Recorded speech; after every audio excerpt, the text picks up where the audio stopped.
Bismillahirrahmanirrahim. Ketahuilah bahwasanya wajib bagi seorang mukmin yang syadik untuk berpegang teguh pada Allah Subhanahu wa taala semata. Yakni jangan sekali-kali kamu bersandar diri pada selain Allah.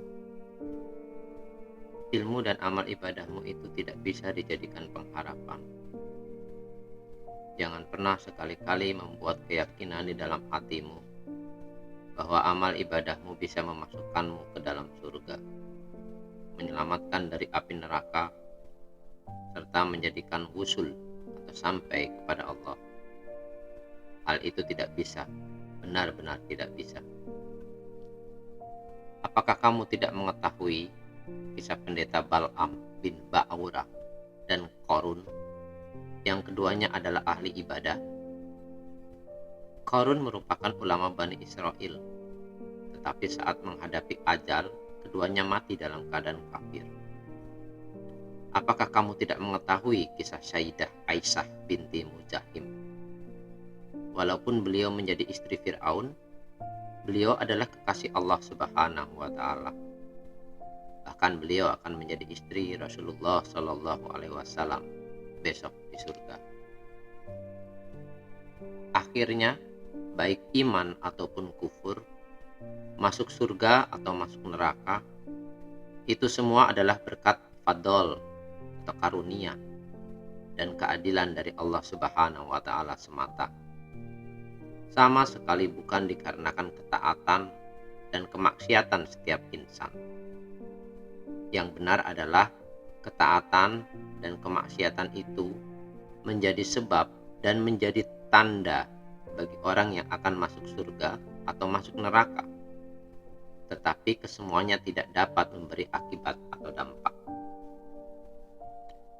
Wahai teman, ambillah ibarat dari kisah putra Nabi Nuh alaihi salam dan kisah istri Nabi Lut alaihi salam, yang keduanya mati dalam keadaan kafir.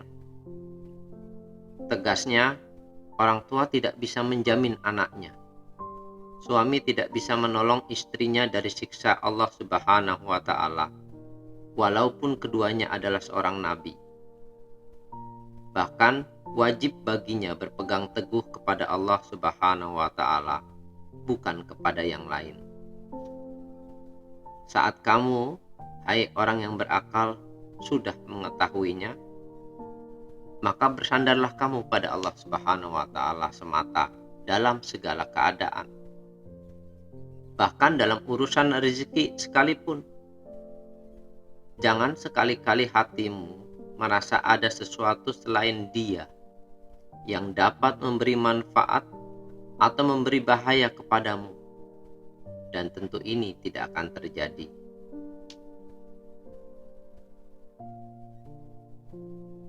Di antara tanda-tanda bahwa seseorang itu bersandar diri pada kekuatan amal usahanya ialah kurangnya pengharapan terhadap rahmat, anugerah Allah ketika terjadi padanya suatu kesalahan atau dosa. Misalnya, maksiat atau lupa dari mengingat Allah Subhanahu wa taala, yaitu ketika hati seseorang berkata setelah melakukan kesalahan, aku pasti akan masuk neraka sebab dosaku ini, dan Allah tidak akan mengampuni dosaku ini. Akan tetapi, seharusnya orang yang jatuh dalam sebuah dosa harus mendekatkan dirinya kepada Allah Subhanahu wa taala dan merasa bahwa ia melakukan dosa itu karena sifat qahar, maha pemaksanya Allah Subhanahu wa taala. Takutlah kamu jika Allah Subhanahu wa taala menempatkanmu dalam melakukan maksiat, dan selalu berharaplah pada sifat maha pengampun Allah Subhanahu wa taala berikut anugerahnya. Demikian halnya wajib bagi orang yang memiliki sifat. Jangan sekali-kali kamu merasa bahwa kamu ahli berbuat ketaatan, dan jangan sekali-kali kamu merasa ketaatanmu bisa mendekatkan pada Allah Subhanahu wa taala atau bisa memasukkanmu ke dalam surga. Akan tetapi, merasalah bahwa ketaatan yang kamu perbuat itu lantaran anugerah Allah Subhanahu wa Ta'ala kepadamu, dan kamu sudah dikeluarkan dari perbuatan maksiat dan kembali kepada Allah Subhanahu wa Ta'ala. Jika tidak ada anugerah Allah, niscaya kamu tidak akan mau berbuat ketaatan. Dan sesungguhnya anugerah Allah yang diberikan pada kamu itu karena fadl, karunia Allah semata, bukan karena amal yang menyertaimu. Jika sudah begitu, maka tidak patut bagimu untuk memohon pahala kepada Allah atas amal perbuatan yang kamu lakukan, karena kamu bukanlah orang yang ahli dalam amal ibadah. Akan tetapi Allah lah yang memberi amal pada kamu, dan hendaklah kamu bersyukur atas pemberian yang dianugerahkan oleh Allah kepadamu.